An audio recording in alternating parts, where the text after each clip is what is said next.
আসসালামু আলাইকুম। খুবই মজার একটা তরকারি রান্নার রেসিপি। এই জায়গায় কিছু ২-৩ রকম শুটকি লইলাম আর কাঁঠালের বিচি দিয়াম।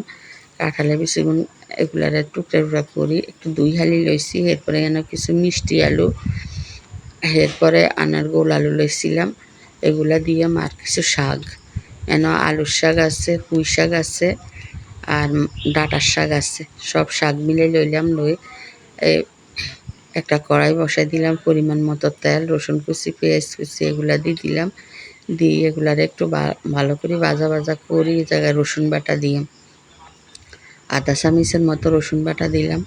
দেওয়ার পরে এগুলার আবার ভালো করে ভাজি লবণ দিয়ে দিলাম পরিমাণ মতো। লবণ দেওয়ার পরে যা দিয়ে দিলাম হলুদের গুঁড়া ১.৫ চামচ, মরিচের গুঁড়া 1/2 চামচ, যে যেরকম জাল খান ওরকম দিতে পারেন। আমরা জাল একটু কম খাই, আল্লাহ কম করে দিছি। এরপরে এগুলারে মশলাটা একটু হইলে জায়গায় দিয়াম, পানি দিয়ে দিয়াম কষানোর লাই। মশলাটা ভালো করে কষানি হয়ে গেলে কিনে শুটকিগুলা ডালে দিয়াম। শুটকিটা দিয়ে দিলাম, দিয়ে এগুলারে এবার একটু ভালো করে কষাই নিয়াম। আবার ওগুলা ভালো করে কষানি হয়ে গেলে তেলটা যে শুনতে উপরে উঠে যাইব এই টাইমে দিয়ে দিয়াম কাঁঠালের বিচি। কাঁঠালের বিচি সিদ্ধ হইতে একটু সময় লাগে, আগে কাঁঠালের বিচিটা দিয়ে দিলাম। দেওয়ার পরে এগুলারে আবার কতক্ষণ কষাই দিয়ে দিলাম। এই জায়গার মধ্যে যে আলু ২ রকম আলু কুড়ি রাখছি, গোল আলু আর মিষ্টি আলু, ওগুলা দিয়ে দিলাম। দিয়ে এগুলারে আবার একটু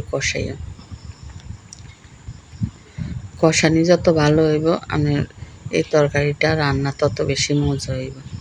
এরপরে এগুলা কষানি হয়ে গেছে আর একটু জলের পানি আপনার ঢাকনা দিচ্ছি আরে বাড়ি গেছে। এবার দিয়ে দিলাম আপনার শাকগুলা, যে শাক ধুয়ে রাখছিলাম ওগুলা দিয়ে দিলাম। দেওয়ার পরে এবার এগুলারে মিক্স করে নিয়ে এগুলা মিক্স করা হয়ে গেলে এবার আপনার কতক্ষণ গালায় ঢাকা দিয়ে রাখি দিয়ে শাকটা যেন নুই আইব আর একটু সামান্য একটু পানি দিয়ে দিছি। ইয়েটা আপনার আলুটা ঘন হয়ে যাইব, তো আপনার তরকারিটা একবারে শুকনো শুকনো হয়ে যাইব, যেন না হয় এলে এই পানিটা দিলাম। ঢাকা দিয়ে রাখি দিছি, ঢাকাটা সরাই। এরপরে প্রায় তরকারি রান্না রেডি হয়ে গেছে। যদি আপনার কাছে ভালো লাগে রেসিপিটা একটা লাইক, কমেন্ট, শেয়ার, সাবস্ক্রাইব করে দিয়েন। আসসালামু আলাইকুম। এই যে উপর দিয়ে কিছু ধনিয়া পাতা দিয়ে দিলাম, বিলাতি ধনিয়া পাতা। দেওয়ার পরে আবার এগুলারে আরও 5 মিনিটের মতন রাখি, ঢাকা দিয়ে রাখি দিয়াম। এরপরে এগুলারে উঠে হালাইম। এই যে প্রায় আমার রান্নাটা রেডি। এবার এগুলারে উঠে হালাই দিয়াম চুলার উপরের। তো এই যে রান্নাটা অনেক মজা হয়েছে, রান্নাটা একবার হলেও খাই দেখবেন।